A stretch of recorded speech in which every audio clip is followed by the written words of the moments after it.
Welcome to our channel. Today we how to save on office supplies with Staples, quick tutorial step by step clearly.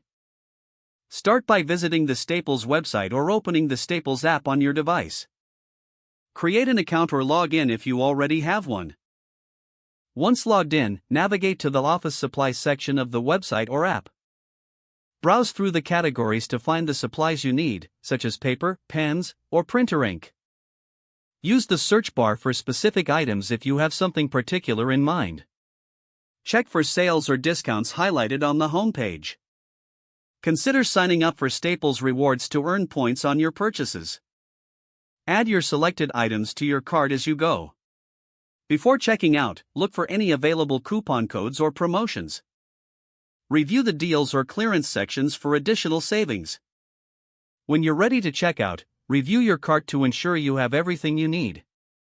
To maximize savings, choose delivery or in-store pickup based on your preference.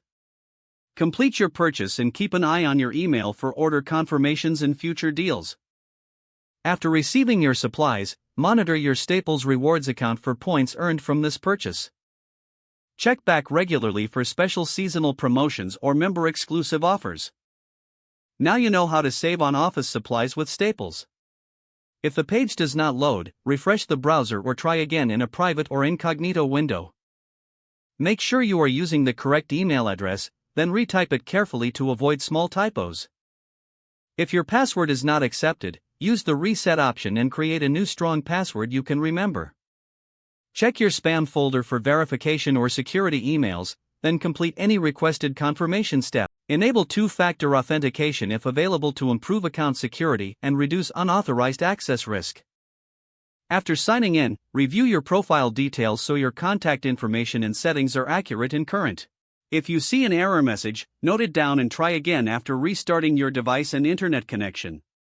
Log out when you finish, especially on shared devices, to keep your account and payment information secure. If the page does not load, refresh the browser or try again in a private or incognito window. Make sure you are using the correct email address, then retype it carefully to avoid small typos. If your password is not accepted, use the reset option and create a new strong password you can remember. Check your spam folder for verification or security emails, then complete any requested confirmation steps. Don't forget to like this video and subscribe to our channel for more step-by-step tech guides.